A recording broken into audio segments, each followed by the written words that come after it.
Hello bachon, let's read the question. The question says one end of a rope is tied to a fixed support. The other end is moved up and down to create a cast and throw.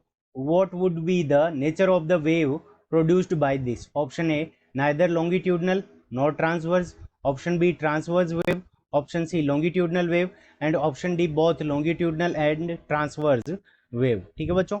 सो इस question के अंदर हमें क्या दे रखा है कि एक रस्सी को एक फिक्स्ड एंड से हमने क्या कर दिया, यहाँ पे फिक्स कर दिया. तो एक एंड रस्सी का हमने क्या कर दिया, ऐसे फिक्स कर दिया. अब एक एंड से हम क्या कर रहे हैं, इसके ऊपर यहाँ पे दूसरे एंड से यहाँ से हम क्या कर रहे हैं, इसके ऊपर फोर्स अप्लाई करके यहाँ पे इसके अंदर हम क्या कर रहे हैं, कुछ ऐसे वेव फॉर्म कर रहे हैं. ठीक है बच्चों.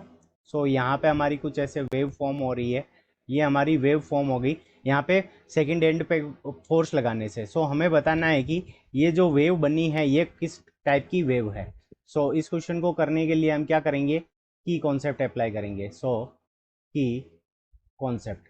अब की कॉन्सेप्ट के अंदर देखो, डायग्राम से हम देख सकते हैं कि वेव हमारी जा रही है इस डायरेक्शन के अंदर, जबकि जो पार्टिकल्स हैं, जो रोप के पार्टिकल्स हैं, वो क्या कर रहे हैं, इसके परपेंडिकुलर ऊपर या नीचे क्या कर रहे हैं, मोशन कर रहे हैं. यानी वेव की डायरेक्शन के परपेंडिकुलर यहाँ पे पार्टिकल्स क्या कर रहे हैं, मोशन कर रहे हैं. सो यहाँ पे हमारा ये जो एग्जाम्पल हो जाएगा वो किस वेव का हो जाएगा, ट्रांसवर्स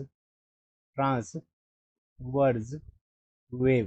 ठीक है बच्चों, ट्रांसवर्स वेव ये हमारा किसका एग्जाम्पल हो जाएगा, ट्रांसवर्स वेव का. अब ट्रांसवर्स वेव की डेफिनेशन क्या होती है, in this type of wave, in this type of wave oscillations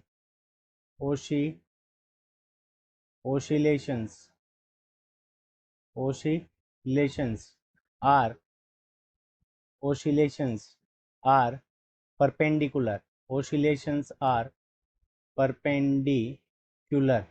यानी जो oscillations होंगे वो क्या होंगे, perpendicular to wave motion.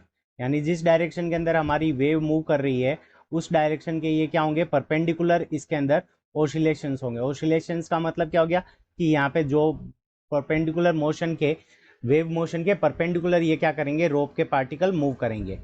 So option जो हमारा ट्रांसवर्स वेव है वो करेक्ट हो जाएगा. अब लॉन्गिट्यूडनल वेव के अंदर क्या होता है,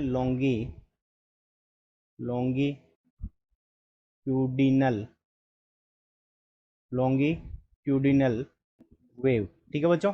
अगर हम बात करें लॉन्गिट्यूडिनल वेव, तो लॉन्गिट्यूडिनल वेव के अंदर अगर सपोज करो ये हमारी डायरेक्शन है वेव के मोशन की, यहाँ पे ये डायरेक्शन हमारी क्या हो जाएगी, वेव मोशन. अब वेव मोशन की अगर हमारी ये डायरेक्शन है तो जो सिस्टम के यानी मीडियम के जो पार्टिकल्स होंगे वो क्या करेंगे, यहाँ पे कंप्रेशन और रेरिफेक्शन बनेगा. और वो किस डायरेक्शन के अंदर बनेगा, जिस डायरेक्शन के अंदर ये कंप्रेशन हो गया जहाँ पे पार्टिकल पास में, और रेरिफेक्शन के अंदर जो पार्टिकल होंगे मीडियम के वो दूर दूर होंगे. तो कंप्रेशन ये सी हो गया और ये हमारा रेरिफेक्शन आर हो गया.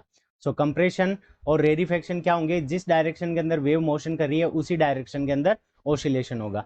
तो ये लॉन्गिट्यूडनल वेव नहीं हो सकती. सो ऑप्शन बी के अंदर हमें गिवन है transverse wave. So option B is the correct answer of this question. I hope you understood it well. Best of luck. Thank you.